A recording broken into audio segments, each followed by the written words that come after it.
My name is Jill Bowers, and I was 35 years old the Christmas I realized silence was the most expensive thing I'd ever paid for. We all agreed no gifts this year. My mom said it twice in the family group chat.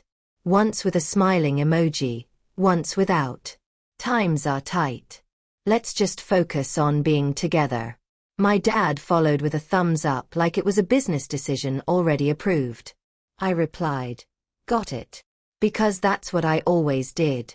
I kept things smooth. I kept things moving. By the time Christmas Eve came around, I'd convinced myself I was relieved. No gifts meant no awkward math, no quiet comparisons, no watching my kids try to look grateful for less. It meant cookies, board games, warmth. It meant I didn't have to brace myself. Or so I thought. My boyfriend Evan drove while I balanced a round tin on my knees in the passenger seat. The cookies inside were uneven, thick with icing, too many red sprinkles clumped in the corners. My kids had decorated them with the seriousness of surgeons. My daughter had insisted on symmetry. My son had gone full chaos. "They don't look perfect," I'd said earlier. "They're supposed to look like love," Evan replied, smiling without looking up from the stove. That line stayed with me longer than it should have. My parents' living room smelled like fake cinnamon and warm dust from the space heater they dragged out every winter. The tree leaned slightly to the left like it always had. Nothing had changed. That should have been comforting. My kids kicked off their boots, already laughing, already lighter than I was. Evan squeezed my hand the second we stepped inside. He always did that when he sensed tension before I admitted it to myself. Then my older sister Rachel arrived 20 minutes late.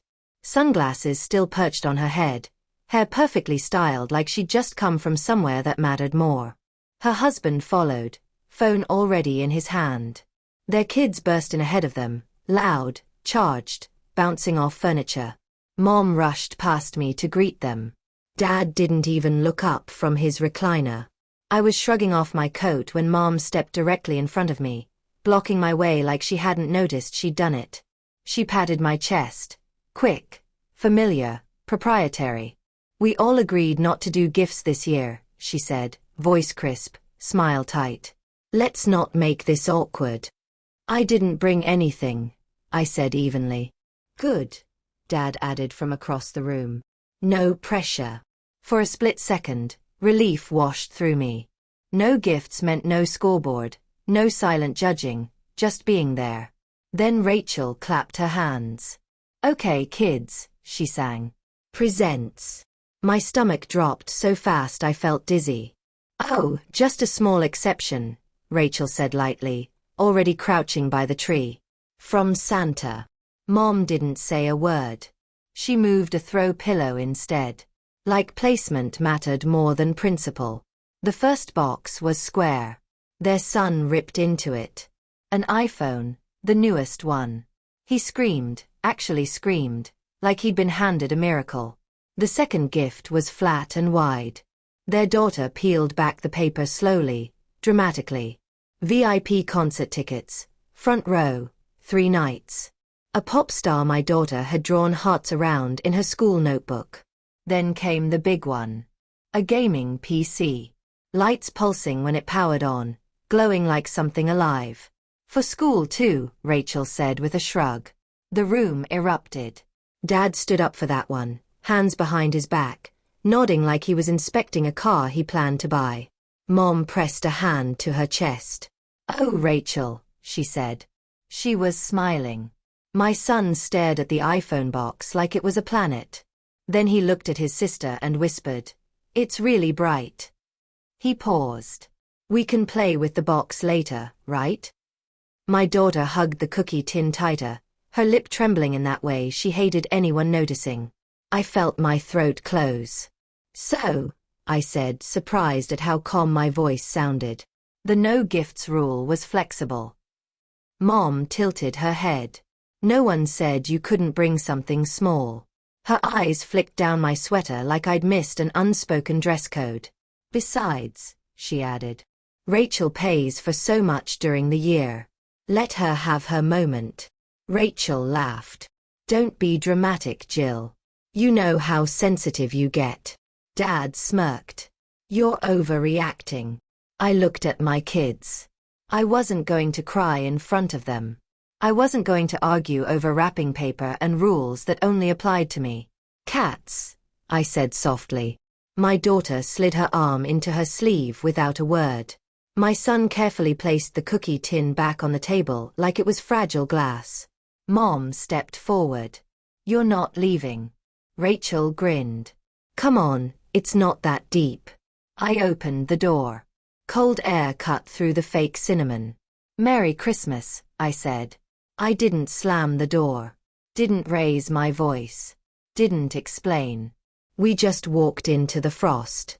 And as we descended the steps, I understood something I hadn't let myself name before. This didn't start tonight.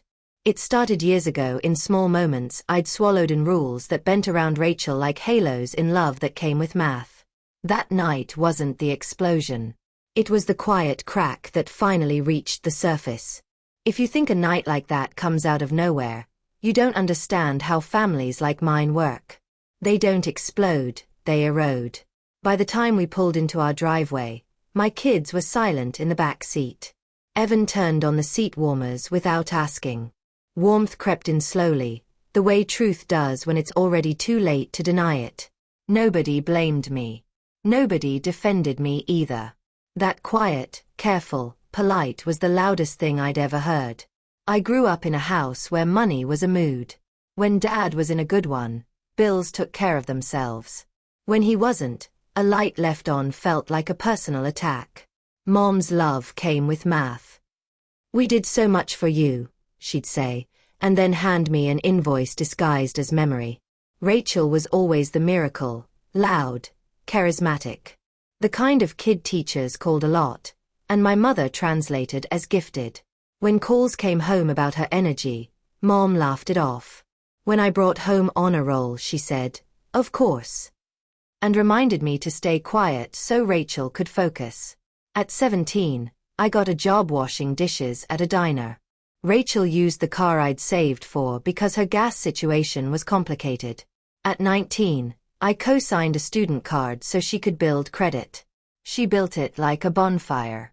Late fees, cash advances, tears when Mom found the statement. You two figure it out, Mom said, sliding the bill across the table. I figured it out. I always did. Years later, Evan and I rented a small 2-bedroom with a window that whistled in winter. Our kids shared a room and thought it was camping. I worked operations for a medical group. Evan freelanced design and taught night classes. We lived within our means, sometimes under them. Every dollar had a job. The family group chat had other plans. Mom, Netflix, clears throat, is acting weird. Dad, ESPN. Login again. Rachel, can you add me to your Amazon? My cards being weird. Being weird meant maxed. I added them. It was easier than the fight. 30 here, 12 there, 90 once a year. A steady drip until the bucket was full. Rachel's jobs changed with the seasons. Sales, startups, a podcast phase where she talked about hustle culture from a couch I was paying internet for. Invest in me, she said once. We're family. I didn't invest. I did buy her kids' school shoes when her husband texted me at 11 p.m. with emergency in all caps.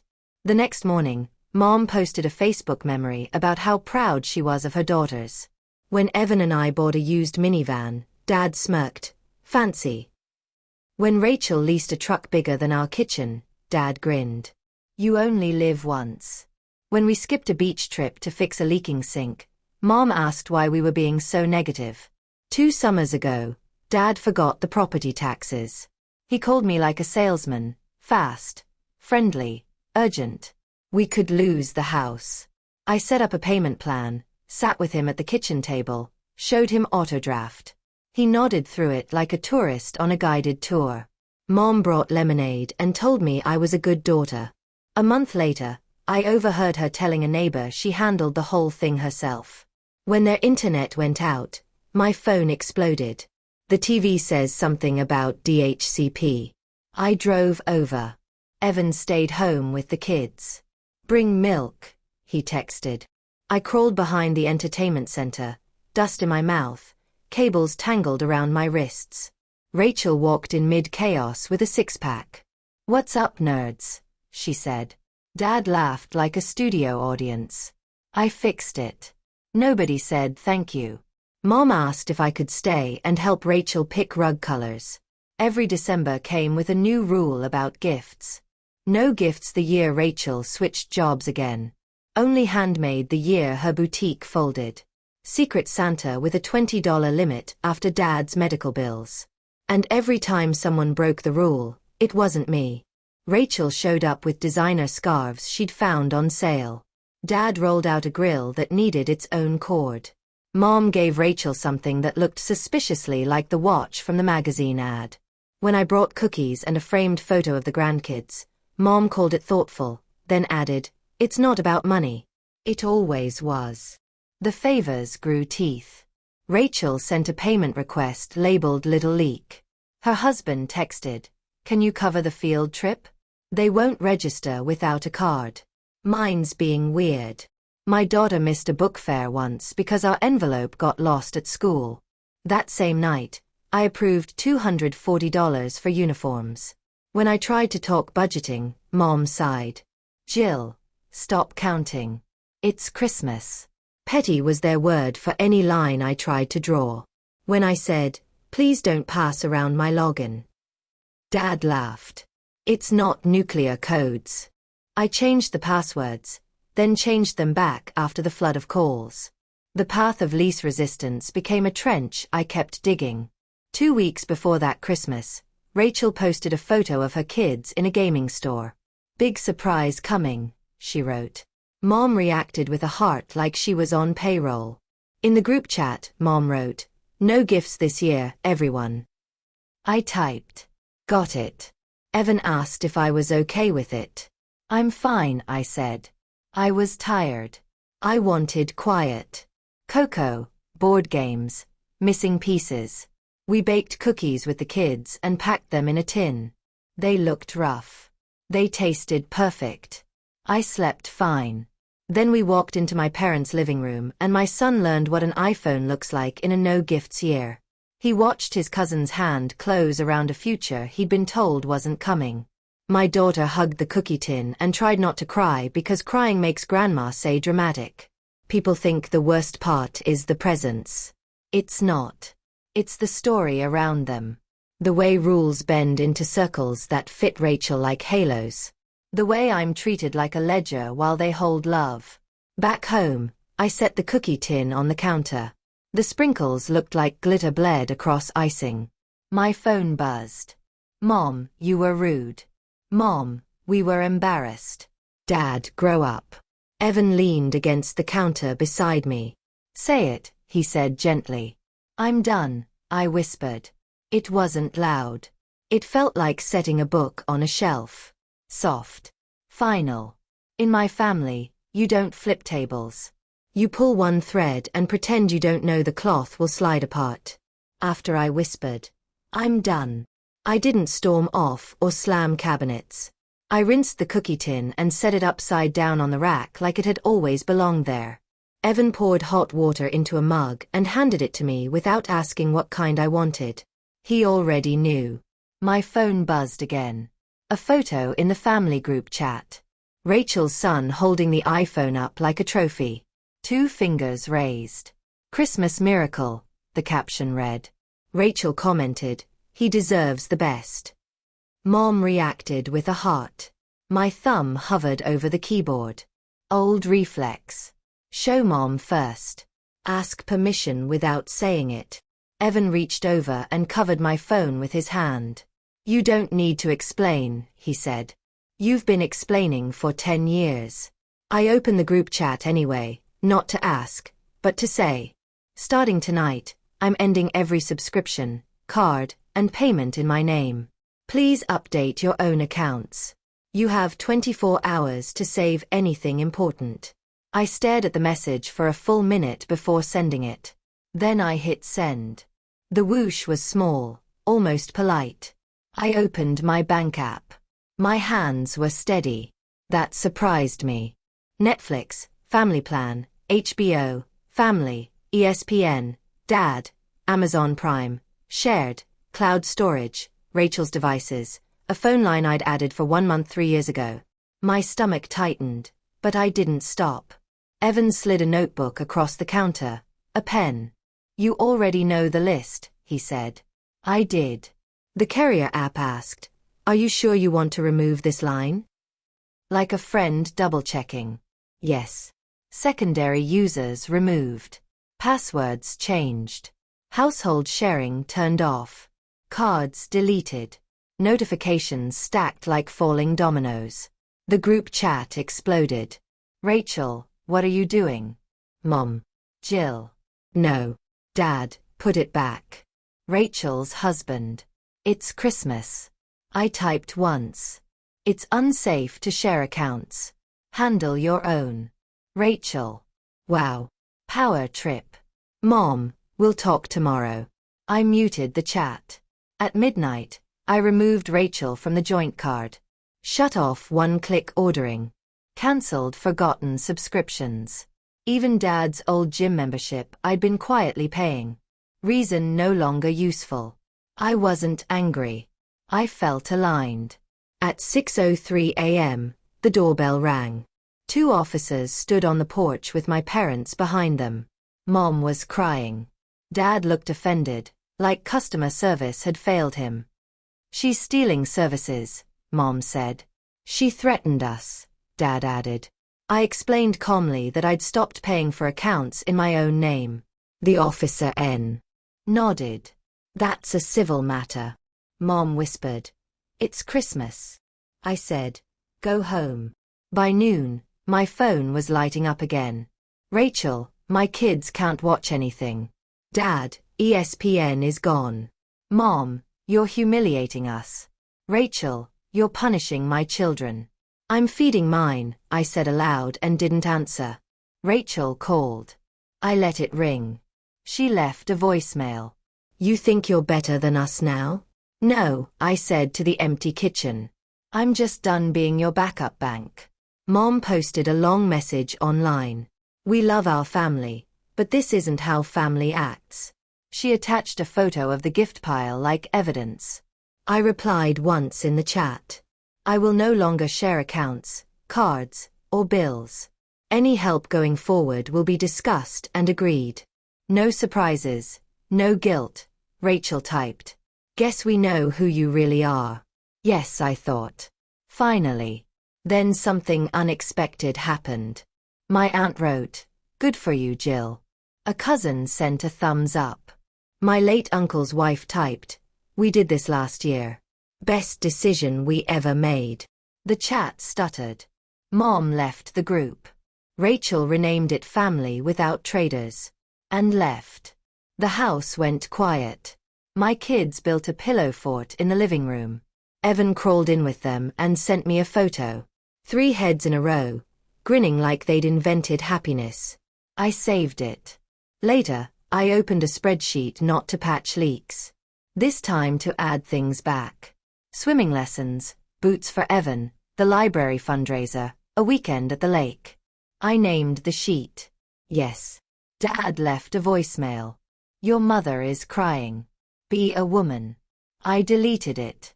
By evening, the storm slowed. Mom posted a photo of a puzzle captioned, making our own fun.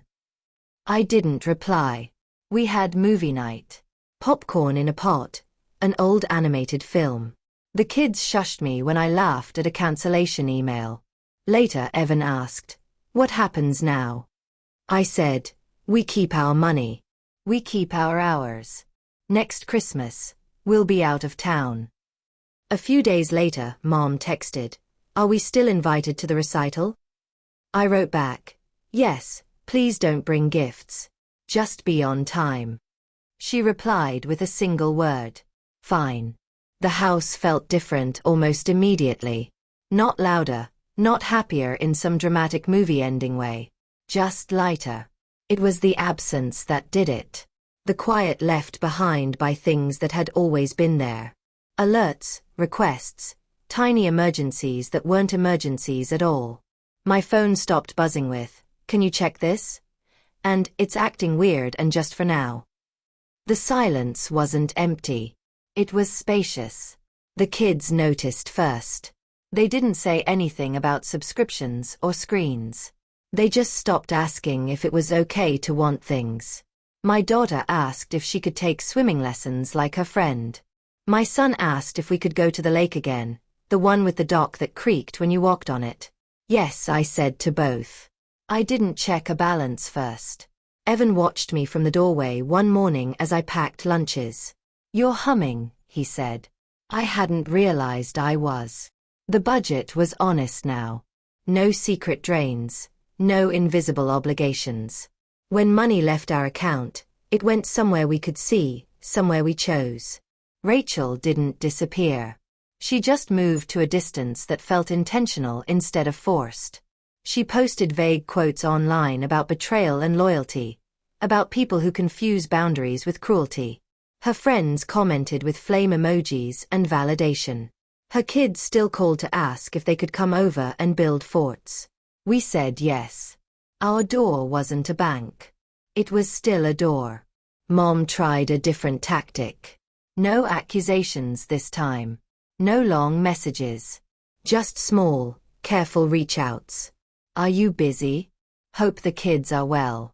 Like she was testing ice she didn't trust anymore. When she came to the recital, she arrived on time. She didn't bring gifts. She clapped too loud and cried anyway. Progress doesn't always look like an apology. Sometimes it looks like restraint. Dad stayed quiet longer. When he finally called, his voice was tired, less commanding.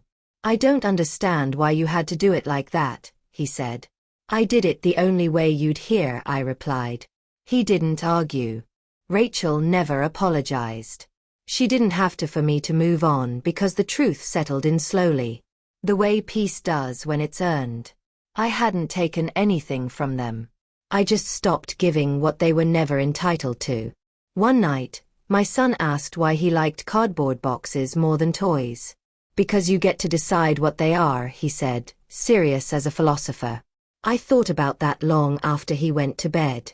I grew up believing love was something you proved with small payments, with inconvenience, with silence, that if I didn't pay, I didn't belong. I was wrong. Love doesn't invoice you. Love doesn't keep score. Love doesn't require you to disappear so someone else can shine. The house is quieter now. The budget makes sense.